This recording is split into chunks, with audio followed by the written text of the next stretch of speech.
straight away did translate all my degrees and have them in a file. We call it an emergency file. So in case anything happened, we just pick this bag and go, because we don't know what are we going to face. We don't know how long are we going to stay out. When you leave home, you are not planning to live somewhere forever, because you don't know. You are going to a mystery journey. Yes, questions? Please.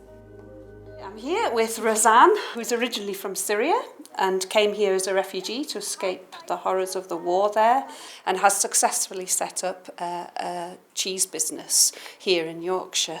But she's here to talk to the Year 3 children as part of the Carry My Story project. And this project is a school linking project, which means that 22, 23 schools are linking together with one another and sharing their own stories that they've collected from their families and neighbours. But they're also, as part of this, listening to stories from refugees and asylum seekers, and thinking about what gives us our identity, a particular identity, and does it change when we have to move.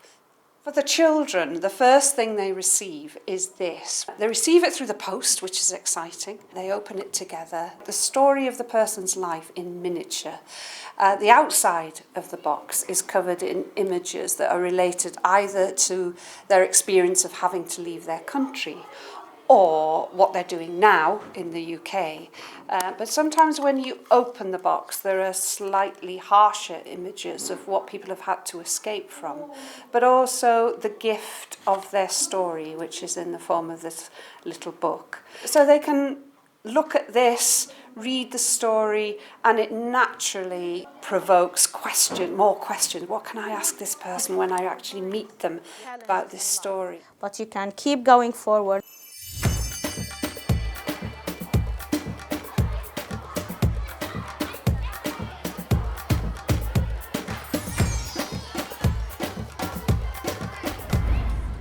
The story of Razan al-Sus and her family. The conflict has killed over 5,000 Syrians since 2010, displaced 6.5 million people inside the country, and has sent 5.6 million refugees across Europe. I want them to inspire, to have this feeling that no matter problems or circumstances will change during their life, they can go over them, they can keep going forward. There's always another chance. Through Carry My Story, we have learned that we may come from different places, but inside we are all the same. Finally finding a smuggler to lead them somewhere safe. A smuggler. What do we receive? A box that had a keyring of a piano, and it told us a lot of information about Hussein and Dilquaz. We hope that they have a good life in Huddersfield and they don't have to go back to Kurdish Iraq to get in all the state that they've been in. Exhausted, frustrated, angry. It was really emotional for Hussein to share his story with children, and he didn't expect that children, they will be like affected by his story. He said, I was in tears while they were, telling my story. I think that the children have grown and learnt a lot from meeting Hussein and Dilquaz, from understanding their story, understanding that people don't just come to our country because they just want to, but they have a need. We need to give them a nice warm welcome to our country and make them feel like it is their own home.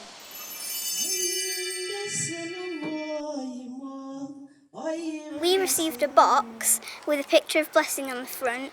It had the words love written all around it, and it was a really nice present. In Botswana, that they wasn't really treating people the same as normal. They didn't probably treat them as they wanted to be treated, so then she had to she was heading to Canada, but she had to come here. It's really nice to meet this type of children in my life, because I haven't met such lovely kids in my life. The way they love me is fantastic. I don't know how to explain it. It's very important for them to know so that if they see people coming from different countries, that we now realize that some of them have some difficulties from their country, and which the difficulties may lead to taking their life.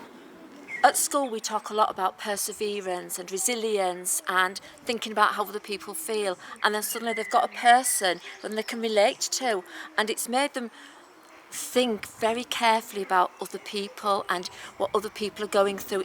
She's a really kind lady, and it's really nice to see her life as it goes on from forgetting the past and looking forward.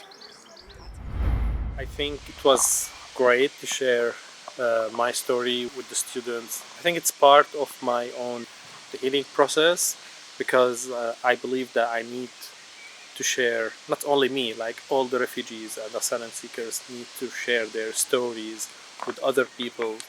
Abed knew he had to leave Syria as he was starting to fear his own safety. He stopped believing in God because of all the bad things that were happening to people in his country. At the beginning, I thought it was easy, but when we finished, I noticed that it triggered a lot of previous experience and a lot of thoughts that I've been thinking about and trying to hide these thoughts. We learned that even if we are different and we need to respect this, our tree shows that we are all individuals but brought together. The Carry My Story project has been really important because they've got to meet a real life refugee. I think there's a lot of negative press and media about refugees, and I think addressing a topic such as that is really important. We received a story of Nafis in the box, some pictures. A book of birds. A book of birds. Nafis's story was really sad because all of the bad stuff what happened of Nafis and because of the civil war. I love this project because I'm teacher. I know what you feel. This student, I miss my student. I miss my school and I miss my country. Yeah. Smile with hope and inspiration. We can all be refugees.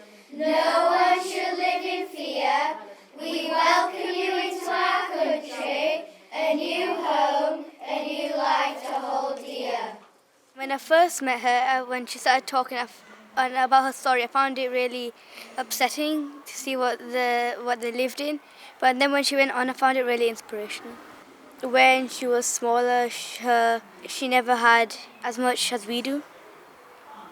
I thought it was very meaningful. It had powerful words inside of it. It wasn't boring, it was a special thing to me and our class. I thought it was very inspirational and I liked how she spoke, and it was very strong, and it just helped us all to believe that we could speak loud and clear and everything is possible. I think it was beautiful working together with children. We made a wonderful, beautiful tree with children together.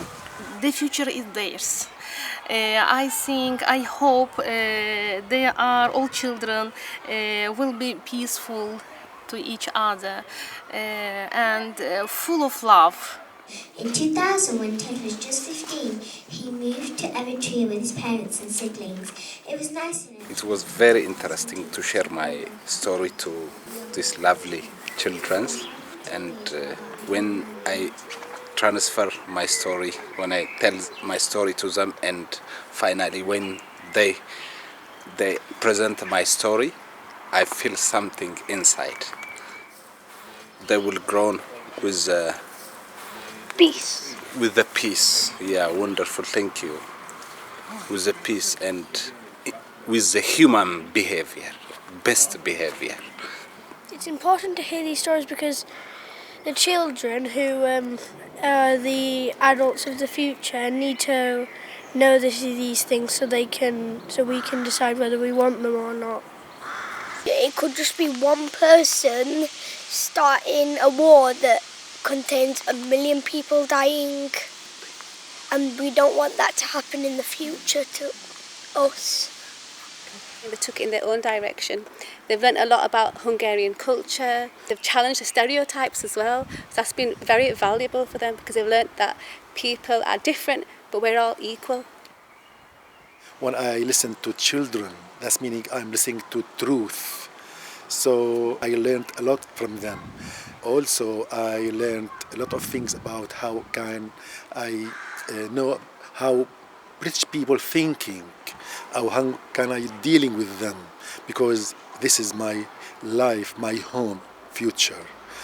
Thank you very much for this project. Really, it is amazing project.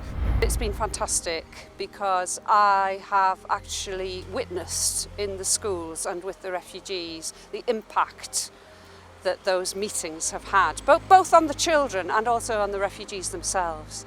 In the first instance, we were thinking it would be very good for children across Kirklees to meet a variety of refugees and hear their experiences and stories and separate a bit the fact from the fiction. That has happened, but also what has happened is that the refugees have picked up confidence, kind of self-respect, and an amazement that anyone should care about what's happened to them and what's happening to them now. And I really feel that the children have kind of taken ownership of that. Right, we're going to change the world, we're going to make sure that we welcome people who are different to us.